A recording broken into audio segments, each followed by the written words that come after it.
Sang Hyang Datu Indra Brahman, pada abad ke-7 tahun ke-40 menganut Islam setelah mempelajarinya selama 13 tahun dan mengganti nama menjadi Abdullah Amirullah, dan Kato Tuo, nama awal disebut Kako Nan Tua, yang dikenal, Sobai Nan Alui, kemudian terpublikasi, Sobai, dari kata, Sobariah, nama pra-Islamnya, Sang Hyang Dewi Putih Sobai Nan Alui.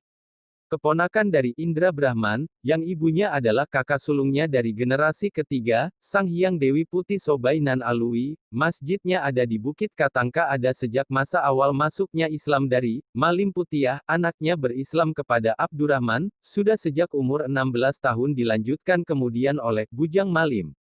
Abdullah Hattab, makamnya di Pidi Loksmawe Aceh, beliau yang diminta kepada Rasulullah langsung oleh Raja Loksmawe. Raja Loksmawe merasa bersaudara dengan belajar kepadanya 3 tahun kemudian ia pergi ke Mekah. Sultan Loksmawe berjumpa dengan Rasul, komando syiar pertama Nusantara awal abad 6 saat hijrah pertama Nabi di sepertiga akhir usia Nabi. Abdullah masuk melalui Baru saat itu sebagai pelabuhan internasional, yaitu pintu utama untuk izin masuk yang harus ke Barus sebelum ke daerah lain. Abdullah dari Barus ke Gunung Tua yang di sini ada Candi Portibi, Padang Lawas terus ke Parlak, atau Deli Tua. Selanjutnya ke Johor, atau Jorok tanah yang menjorok ke laut disebut Tanjung atau Semenanjung Malaysia dahulu dekat dengan Malaka saat ini masuk dalam Malaka ia bersahabat di Perlak bertemu dengan Kesultanan, Johor, yang bernama, Maharaja Diraja Sariputra, yang mempunyai ibu dan berkakak di Kadatuan.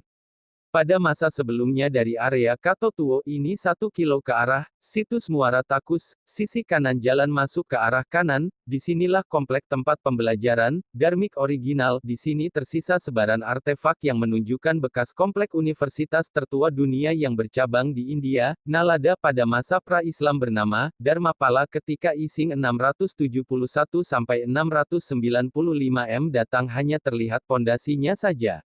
Atisa di Pamkara Ricnana, tahun 1013 m datang ke sini ia belajar dan berada di Istana Payung Perak, selama 12 tahun, lokasi ini ada di sebelah barat, situs Muara Takus di atas bukit yang di bawahnya adalah Desa Tanjung, saat Konde Grut 1858 datang ke sini dan menyebutnya sebagai kota candi, kota yang banyak terdapat candi. Pada masa sebelumnya lagi dari area Kato Tuo, yaitu di sisi kiri arah masuk, situs Muara Takus, saat ini dekat pintu gerbang sisi kiri ke Sungai Kampar ada area luas inilah pada masa pra-Islam sebagai area dermaga melepas para wisudawan menyebarkan membawa Dharmik original. Tepatnya abad ke-6 tahun ke-4 hari ke-11 tahun Saka. Dapunta Hyang, dari Kadatuan Srivijaya melakukan, Marlapas bukan menaklukkan kerajaan-kerajaan di Nusantara, hal ini juga sering dilakukan oleh generasi sebelumnya. Marlapas adalah perjalanan suci, Sidayatra, membawa Dharma, yaitu Dharmik original ini bukan Buddhisme India, ditandai dengan percayanya beliau Dapunta Hyang pada Tuhan satu, yang masa pra-Islam di Kadatuan disebut dengan Pacayo Tuhan Nan Oso Tiado Rupo, juga masyarakat di area ini hingga saat ini. Dapunta Hyang, melakukan perjalanan suci, Sidayatra, membawa Dharmik original bersama para 2.213 orang master wisudawan dari Universitas Dharmapala bersama putra sulungnya, Sang Hyang Datu Kampala, berhenti di Gunung Tua membina umat dan memperluas candi terus ke arah menuju Aceh. Ke arah timur dan utara singgah di Teluk Kuantan membina umat bersama putra keduanya, Sang Hyang Datu Maharaja Bujang, dan memperluas candi di puncak Bukit Bosau, di perbukitan Bosau terus bergerak ke arah timur selatan Tenggara Oku, Sungai Musi, Siguntang-Guntang, Gunung Hijau, Kedukan Bukit, Muara Kuala Tungkal, Dapunta Hyang, meninggalkan putrinya, Sang Hyang Dewi Putih Minang Masak, yang di kemudian hari menjadi kerajaan Kesultanan, Srivijayanasa Krijanayasa. Palembang bukan pusat pembelajaran Buddhisme ini adalah salah satu dari beberapa lokasi pembelajaran, Dharma ini adalah, Dharmik original tetua adat di sini menyebut leluhurnya dengan, Munyang, Muyang, di Pulau Punjung Sungai Bono ditinggal putranya bernama, Dharma Raya, membina dan membangun Candi Pulau Punjung dan Padang Lawas yang di kemudian hari menjadi kerajaan, Kesultanan, Dharmasraya, jadi candi yang ada di Nusantara juga kerajaan pra-Islam bukan Hindu, Buddha. Kapan dan siapa, misionaris, Hindu, Buddha, India ke Nusantara, hingga situs-situs dan kerajaan pra-Islam disebut Hindu, Buddha? Tidak ada jawabannya, Karena memang tidak pernah ada, ini hanya labeling penjajah.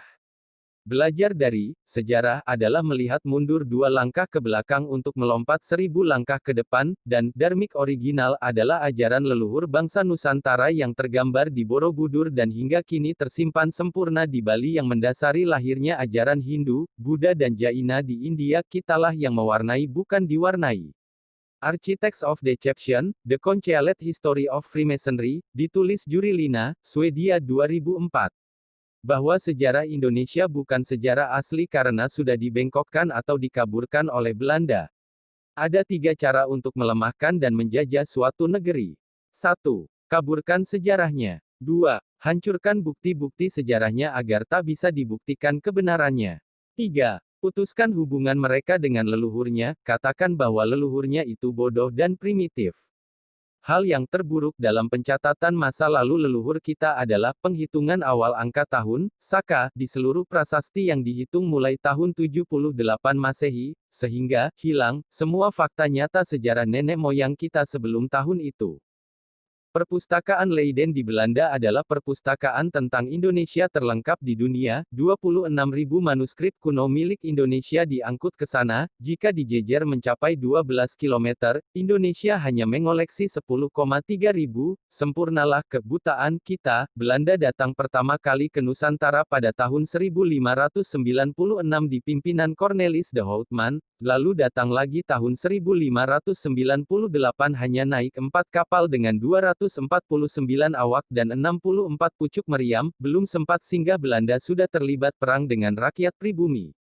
Pada tanggal 20 Maret tahun 1602, pedagang Belanda mendirikan Verenigde de Oostindische Compagnie, VOC, persekutuan dagang bertujuan memonopoli aktivitas dagang di Asia. Tahun 1603 VOC baru dapat izin di Banten. Saat inilah Tentara untuk Perdagangan dibentuk, kemudian pada tanggal 31 Desember tahun 1799, bubar karena korupsi.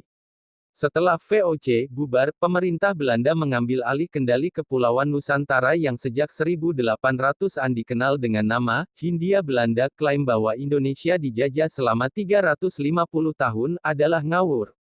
Maksudnya, VOC baru punya tentara pada tahun 1603 jika ditambah 350 tahun, hasilnya baru merdeka pada tahun 1953, dan jika dihitung dari pemerintahan Hindia Belanda, adalah 1800 plus 350 tahun sama dengan Indonesia merdeka tahun 2150 nanti. Belanda tidak pernah mengakui proklamasi kemerdekaan tanggal 17 Agustus tahun 1945. Bagi Belanda, Indonesia baru merdeka pada tanggal 27 Desember tahun 1949, ketika Den Haag menyerahkan kedaulatan Republik Indonesia Serikat di Istana de Dam Amsterdam. Beda 5 tahun itu adalah upaya gagal Belanda merebut kembali Indonesia yang sudah memproklamasikan kemerdekaannya. Baru pada 2005 ketika hari ulang tahun proklamasi ke-60, Belanda, secara moral, mengakui proklamasi dengan tidak tegas dan sangat mengambang. Kedatangan Belanda di Sumatera Barat sebagai imbas dari Perang Padri, saat itu Belanda mengatakan tidak akan memerintah dan hanya untuk berdagang, dan tak perlu membayar pajak, tapi komoditas tanaman seperti kopi harus dijual kepadanya. Pada 1860-an harga kopi merosot, Belanda krisis dan memutuskan menarik belasting pajak. Pribumi memberontak, meletus Perang Kamang, Perang Magopoh, banyak orang yang kemudian digantung dan ditembak. Ini terjadi pada 1908. Kebrutalan ex-Kapten Cum Komandan Depot Speciale Troepen, DST, atau pasukan khusus Belanda periode tahun 1946 sampai tahun 1947, terpublikasi korban pembantaian Westerling mencapai 40.000 jiwa, tertulis di salah satu memoarnya. Ia mengaku mencabut 463 jiwa warga sipil dan gerilyawan. Mes Aventures en Indonesia, terjemahan, Calenge to Terror. Snoak Hurgronje, agen Belanda yang pura-pura masuk Islam. Ini taktik akal-akal Belanda saat kewalahan dengan besarnya minat pribumi pergi ke Makkah. Maka dari itu untuk menandai siapa yang sudah naik haji diberi gelar haji di depan namanya untuk menandakan bahwa sudah sekali pergi haji.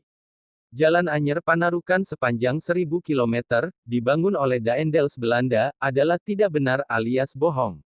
Herman Willem Daendels, Gubernur Jenderal Hindia Belanda ke-36 baru mendarat di Anyer pada tanggal 5 Januari tahun 1808. Tapal yang menandai titik awal pembangunan Jalan Anyer Panarukan tertulis 0 km Anjer Panarukan 1806 AKL, jadi bukan dia yang menandai dan membuat jalan itu. Nama jalan pantai selatan Jawa kerap disebut dengan nama Jalan Daendels, hanya karena jalur tersebut melewati wilayah Ambal yang kala itu dipimpin oleh A.D. Daendels, 1838 atau 3 dekade setelah H.W. Daendels, jaraknya hanya 130 km menghubungkan kota Bantul di DIY dengan Purworejo, Kebumen, dan Cilacap di Jawa Tengah. Jalan pesisir selatan tersebut sudah ada jauh sebelum orang Belanda tiba.